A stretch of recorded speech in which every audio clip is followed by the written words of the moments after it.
आणि यानंतर बुलेटिनमध्ये महत्त्वाच्या बातम्यांचे वेगवान अपडेट्स पाहूया। महाराष्ट्राचा विकासाचा रोडमॅप तयार करण्यात आला असून त्यासाठीच्या व्हिजन डॉक्युमेंट्सच्या मसुद्याला मुख्यमंत्री देवेंद्र फडणवीस यांच्या अध्यक्षतेखाली सोमवारी झालेल्या बैठकीत मान्यता देण्यात आली। राज्य मंत्रिमंडळाच्या मान्यतेनंतर ते लागू होईल आणि त्यानुसारच विविध विभागांसाठीची आर्थिक तरतूद केली जाईल। अनुसूचित जाती जमातींसाठी संविधानिक चौकटीनुसार जो निधी खर्च करणं अनिवार्य असतं त्यावर कोणतीही गदा येणार नाही। कासाच्या परंपरागत संकल्पनांना मूठमाती देत जगाशी स्पर्धा करू शकतील आणि भारताच्या विकासात मोलाच्या ठरतील अशा संकल्पनांना मूर्तरूप दिले जाणार आहे। त्यासाठी विविध विभागांना निधी दिला जाईल।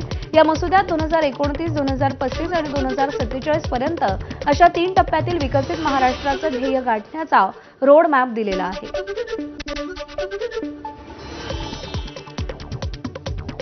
मुंबईच्या पूर्व आणि पश्चिम उपनगरांना जोडणाऱ्या मेट्रो 2B प्रकल्पांतर्गत मंडाले ते चेंबूर या दरम्यानचा पहिला टप्पा लवकरच खुला होणार आहे। प्रकल्पाला मेट्रो रेल्वे सुरक्षा मंडळाचं प्रमाणपत्र मिळालंय। मेट्रो 3 पाठोपाठ मंडाले चेंबूर मार्गावरती मेट्रो धावणार असल्यानं मुंबईकरांचा प्रवास आणखी सुलभ होणार आहे। एकूण 23.6 किलोमीटर लांबीचा बहुप्रतीक्षित मेट्रो 2 प्रकल्प 2 भागांमध्ये विभागला गेलाय। त्यामध्ये सध्या प्रवासी सेवेत दाखल असलेली लाईन 2A दहिसर ते DN नगर आणि लाईन 2B DN नगर ते मानखुर्द मंडाले यांचा समावेश आहे। ऑक्टोबर अखेरपर्यंत मंडाले ते चेंबूर मेट्रो धावण्याची शक्यता वर्तवली जाते। राज्याच्या महसूल विभागातील 47 अधिकाऱ्यांना बढत्या देण्यात आल्या। त्यानुसार महाराष्ट्राला आता 47 नवे अप्पर जिल्हाधिकारी मिळाले। तब्बल गेल्या 10 वर्षांपासून अधिकाऱ्यांच्या बढत्या रखडल्या होत्या। ऐन दिवाळीच्या पहिल्याच दिवशी राज्य सरकारकडून शासन आदेश जारी करत अधिकाऱ्यांना दिवाळी भेट देण्यात आली आहे। महसूल मंत्री चंद्रशेखर बावनकुळेंनी महसूल अधिकाऱ्यांना पदोन्नतीची दिवाळी भेट दिली आहे। मराठवाडा विभागात अतिवृष्टीमुळे 2 ते 3 हेक्टरचं नुकसान झालेल्या शेतकऱ्यांना सरकारनं मदत निधी मंजूर केलाय। या मदतीचा अध्यादेश जारी करण्यात आलाय। 60 जिल्ह्यांसाठी 346,31,70,000 रुपयांचा समावेश आहे। मात्र प्रत्यक्षात शेतकऱ्यांच्या खात्यात हे पैसे कधी जमा होणार याबाबत अजूनही स्पष्टता नाही। जून ते सप्टेंबर दरम्यान झालेल्या नुकसानापोटी मदत निधी शासनानं मंजूर केलाय। 3,58,612 शेतकऱ्यांच्या 3,88,000 हेक्टरवरच्या नुकसानासाठीची ही मदत आहे। मात्र दिवाळीनंतरच शेतकऱ्यांच्या खात्यात हे पैसे येतील अशी शक्यता आहे। कापूस खरेदीसाठी केंद्रीय वस्त्रोद्योग मंत्रालयानं महाराष्ट्र राज्य कापूस पणन महासंघाला परवानगी दिली आहे। या निर्णयामुळे भारतीय कापूस महामंडळ आणि पणन महासंघामध्ये लवकरच करार होणार आहे। सध्या पणन महासंघाकडे निधीची कमतरता असल्यानं महासंघाचे अध्यक्ष व उपाध्यक्षांनी मुख्यमंत्र्यांची भेट घेऊन मदतीची मागणी केली। यावर सकारात्मक प्रतिसाद मिळाल्याची माहिती आहे। या हालचालींमुळे दिवाळीनंतर कापूस खरेदीला मुहूर्त मिळण्याची शक्यता आहे। अहिल्यानगर जिल्ह्यातील बहुतांश भागात सप्टेंबर महिन्यात अतिवृष्टी झाली। अनेक ठिकाणी नदी नाल्यांना पूर आला आणि यामध्ये अनेकांची राहती घरं कोसळली। संसारोपयोगी वस्तू वाहून गेल्या। पाथर्डी तालुक्यातील करंजी येथील शिवाजी पारे यांचं घर पुराच्या पाण्यात उद्ध्वस्त झालंय। त्यामुळे यंदा त्यांना दिवाळी सण करण्याचीही इच्छा उरलेली नाही। घर पुरात वाहून गेल्यानं त्यांना गावातच भाडोत्री घरात राहावं लागतंय। काही समाजसेवी संस्थांनी त्यांना संसारोपयोगी वस्तू घेऊन दिल्यात। सरकारनं तातडीची मदत दिली पण ही अतिशय तुटपुंजी असल्यानं दिवाळी साजरी करावी की नाही अशी परिस्थिती त्यांच्या समोर आहे। असं असताना त्यांना शिवाजी पारे यांना अश्रू अनावर झाले।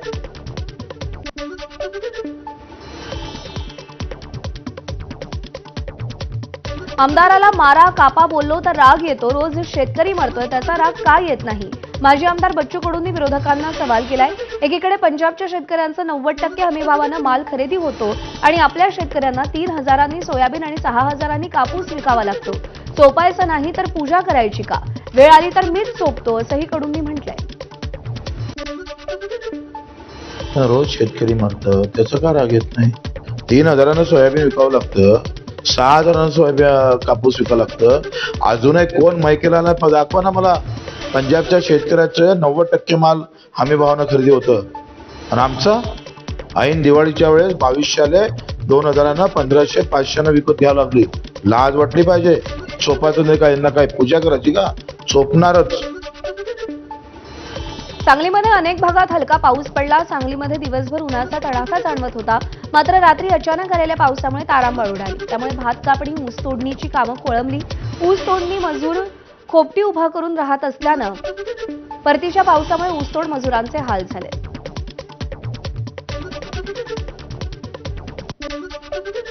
परभणीच्या पाथरी तालुक्यातील कासापुरी मंडळात सप्टेंबरमध्ये अतिवृष्टी झाली. मात्र स्कायमेट या संस्थेनं पावसाची आकडेवारी कमी दाखवली. त्यामुळे मंडळ अतिवृष्टीच्या अनुदानातून वगळल्याचा आरोप शेतकऱ्यांकडून करण्यात आलाय. या विरोधात कासापुरी मंडळातील शेतकऱ्यांनी गोदावरीत जलसमाधी आंदोलन केलं. ढालेगाव बंधाऱ्यात प्रवेश करून थेट अनेक शेतकरी गोदावरी पात्रात उतरले होते. जवळपास 2 तास हे आंदोलन सुरू होतं. यानंतर तहसीलदार, पोलीस अधिकारी, कृषी अधिकारी आंदोलनस्थळी पोहोचले. त्यांनी शेतकऱ्यांना लेखी आश्वासन दिलं आणि यानंतर आंदोलन मागे घेण्यात आले. परभणीत एकीकडे स्वाभिमानी शेतकरी संघटनेचे जिल्हाधिकारी कार्यालयासमोर चटणी भाकरी आंदोलन केलं, तर दुसरीकडे काँग्रेसनं पिठलं भाकरी आंदोलन केलं. दोन्ही ठिकाणी सरकारविरोधात जोरदार घोषणाबाजी करण्यात आली. पॅकेज जाहीर करून शेतकऱ्यांना सरकारनं अद्याप मदत दिली नसल्याचा आरोप यावेळी करण्यात आला. सरकारनं जाहीर केल्याप्रमाणे शेतकऱ्यांना पैसे दिले नाहीत तर तीव्र आंदोलन करण्याचा इशारा स्वाभिमानी आणि काँग्रेसच्या वतीनं देण्यात आला. जालना शहरातल्या अंबड चौफुली परिसरात विजय चव्हाण या बंजारा बांधवाचं मागच्या 4 दिवसांपासून आमरण उपोषण सुरू आहे. आज आंदोलनाचा 5वा दिवस असून हैदराबाद गॅझेट लागू करून बंजारा समाजाला एसटी प्रवर्गातून आरक्षण देण्याची उपोषणकर्त्यांची मागणी आहे. सरकारनं मागण्यांकडे दुर्लक्ष केल्यास तीव्र आंदोलन करण्याचा गावकऱ्यांनी इशारा दिला. उपोषणस्थळी जालन्यातील बंजारा समाज दिवाळी साजरी करणार आहे.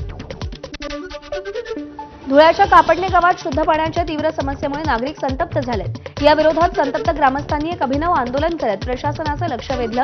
छत्रपती शिवाजी महाराज स्मारकाजवळ एकत्र येत ग्रामस्थांनी फटाके फोडले, घंटानाद केला आणि प्रशासन जागे व्हा, गावाला शुद्ध पाणी द्या अशा घोषणा दिल्या. गेल्या अनेक दिवसांपासून परिसरात दूषित आणि अपुरा पाणीपुरवठा होत असूनही प्रशासन याकडे दुर्लक्ष करत असल्याचा गंभीर आरोप आंदोलकांनी केलाय. शरद पवारांचा तब्बल 17 वर्ष विशेष कार्यकारी अधिकारी म्हणून काम पाहणारे सतीश राऊत पुन्हा आपल्या महसूल विभागात परतलेत. काही दिवसांपूर्वीच त्यांची 1 वर्षासाठी महसूल विभागानं वसंतदादा शुगर इन्स्टिट्यूट या संस्थेवरची प्रतिनियुक्ती 1 वर्षासाठी सचिव म्हणून मुदतवाढ दिली होती. त्यामुळे त्यांना शरद पवारांकडे विशेष कार्यकारी अधिकारी म्हणून काम करण्यासाठी 1 वर्षाची मुदत मिळाली होती. या नियुक्तीला अवघा 1 महिना पूर्ण होत असतानाच अचानक सतीश राऊत पुन्हा एकदा आपल्या महसूल विभागात परतल्यामुळे राजकीय वर्तुळात आश्चर्य व्यक्त केले जात आहे.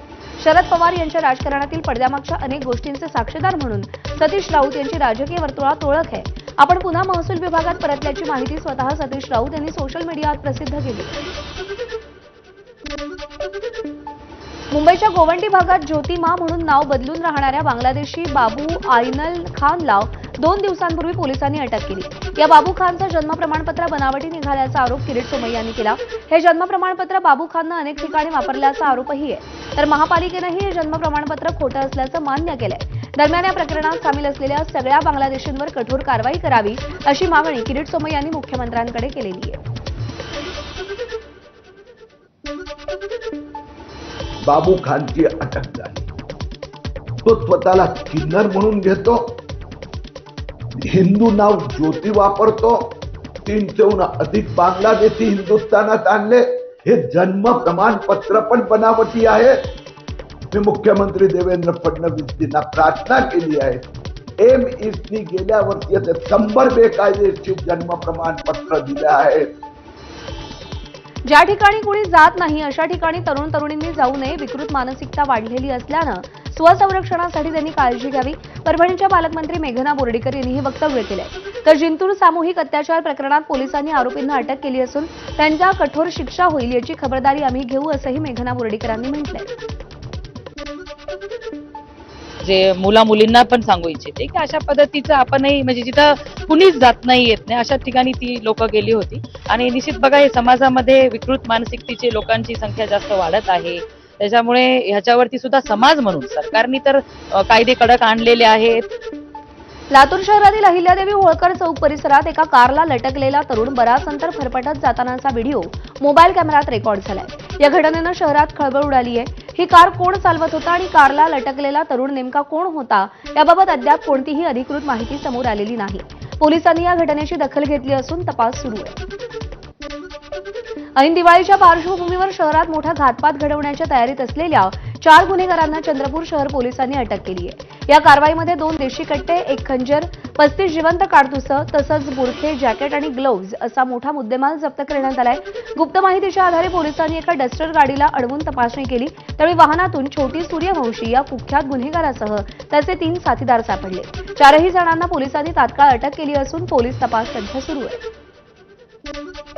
रंगाच्या डस्टर गाडीमध्ये आम्हाला 2 माउझर 2 देशी कट्टे अशा पद्धतीचे 4 वेपन आणि सोबत 35 राऊंड जिवंत काडतूस आम्हाला ताब्यात मिळाला. आरोपी छोटू सूर्यवंशी विचारपूस केली.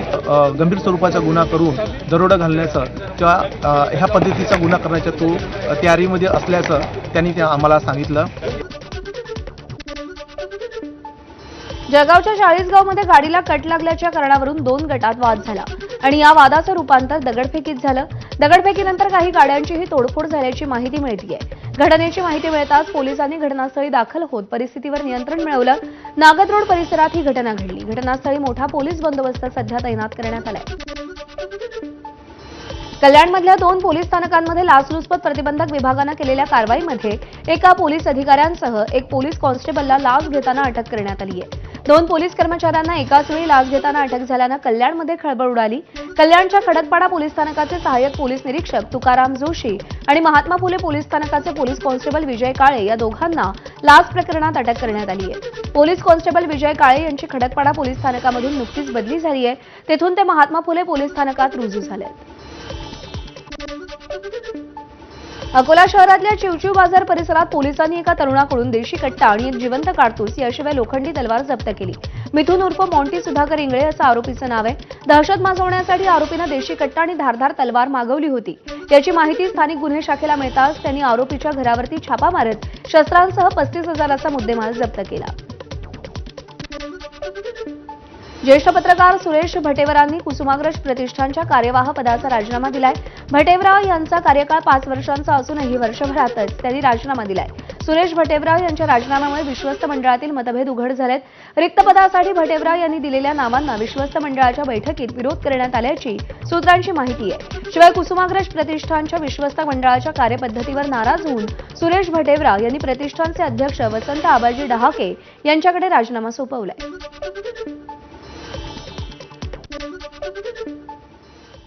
एक महत्त्वाची अपडेट. मुंबई क्रिकेट असोसिएशन म्हणजेच MCA कार्यकारिणीची 12 नोव्हेंबरला होणारी त्रैवार्षिक निवडणूक अवघ्या 3 आठवड्यांवर आली आहे आणि या निवडणुकीबाबत ऐन दिवाळीत विविध मुद्द्यांवरती हरकतींचे फटाके फुटायला सुरुवात झाली असल्याची माहिती सूत्रांकडून मिळतेय.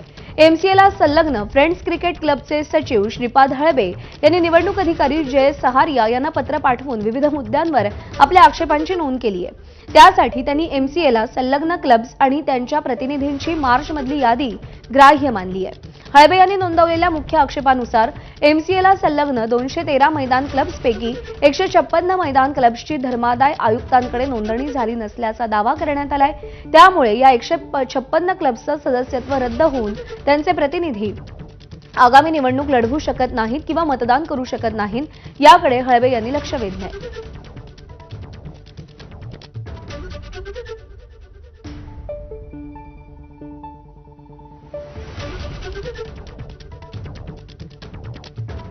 दरम्यान कोणत्या मान्यवरांच्या क्रिकेट क्लबची धर्मादाय आयुक्तांकडे नोंदणीच नाहीये पाहूया. Sharad Pawar Parsi pioneer club, Ashish Shelar Rajasthan sports club, Aaditya Thackeray friends union, Tejas Thackeray Wellington cricket club, Ravindra Chavan Bombay union आणि Mandvi Muslim Jitendra Awhad, Vijay cricket club Pratap Sarnaik, Mazgaon cricket club Nana Patole, young association Aditi Tatkare, Sachin Ahir यांचा क्लब तर बॅरोनेट यांचा हा प्रसाद लाड यांचा क्लब तर किरण सामंत यांचा क्लब. तर फ्रेंड्स क्रिकेट क्लबचे सचिव श्रीपाद हळबे यांनी निवडणूक अधिकारी जयेश सहारिया यांना पाठवलेल्या पत्रात MCA कार्यकारिणीच्या निवडणुकीत एक व्यक्ती एक मत हा मुद्दाही बंधनकारक करण्याची आवश्यकता असल्याचं म्हटलंय. जस्टिस लोढा समितीनं केलेल्या शिफारसीनुसार एकापेक्षा अधिक क्लबची सूत्र एकाच व्यक्तीच्या हाती असण्याला कडाडून विरोध केला होता. पण MCA मध्ये सूरज सामंत यांच्याकडे 7, राजदीप गुप्ता आणि मयंक पारिख यांच्याकडे 6, मीनल अमोल काळे यांच्याकडे 5 क्लबची सूत्र आहेत. इतरही काही क्लब्समध्ये अशी एकाधिकारशाही असल्याची माहिती सूत्रांनी दिली. सर्वोच्च न्यायालयाचे निवृत्त न्यायमूर्ती नागेश्वर राव यांच्या ऐतिहासिक निर्णयानं हैदराबाद क्रिकेट असोसिएशनमधली एकाधिकारशाही मोडीत निघाली होती. याकडेही हळबे यांनी लक्ष वेधलं.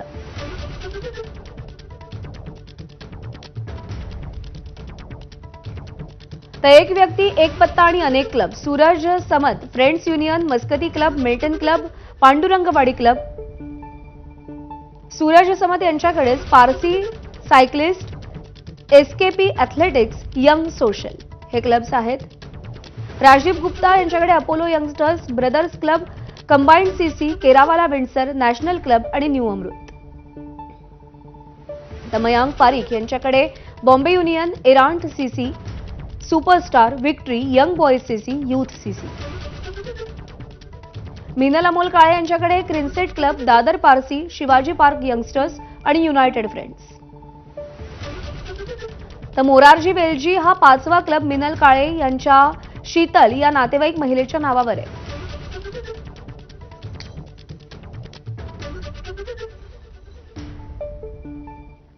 शिंदेच्या शिवसेनेचे आमदार किरण सामंत यांना एमसीए निवडणुकीमध्ये युनायटेड 11 क्लबनं दिलेलं प्रतिनिधित्व रद्द करण्याची मागणी फ्रेंड्स क्रिकेट क्लबचे सचिव श्रीपाद हळबे यांनी निवडणूक अधिकारी जे.एस. सहारिया यांना पाठवलेल्या पत्रामध्ये केली आहे. किरण सामंत हे महाराष्ट्र क्रिकेट असोसिएशनचे विद्यमान उपाध्यक्ष आहेत आणि त्या नात्यानं ते मुंबई क्रिकेट असोसिएशनच्या प्रशासनात येऊ शकत नाहीत असं हळबे यांनी आपल्या पत्रात स्पष्ट केलंय. त्यासाठीच मुंबई क्रिकेट असोसिएशनच्या निवडणुकीत युनायटेड 11चे अधिकृत प्रतिनिधी म्हणून किरण सामंत यांना मिळालेला मताधिकार रद्द करण्याची मागणी हळबेंनी केली असल्याचं सूत्रांनी सांगितलंय.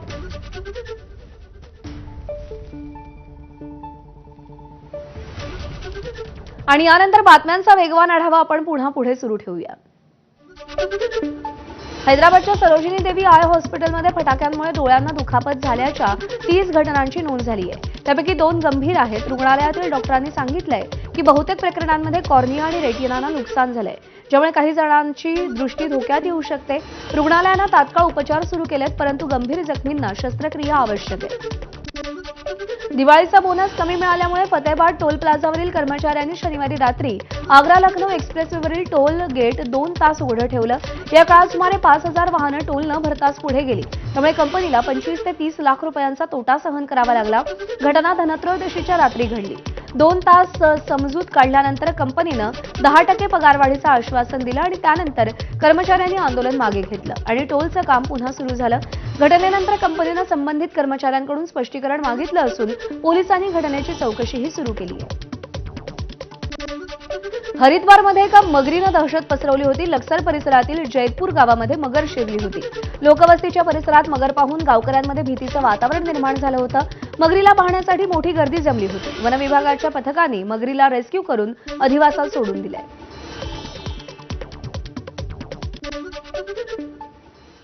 आणि यानंतर दीपावली विशेष बातम्यांचा आढावा आपण घेऊया. सज्जनगडावर दिवाळीची पहिली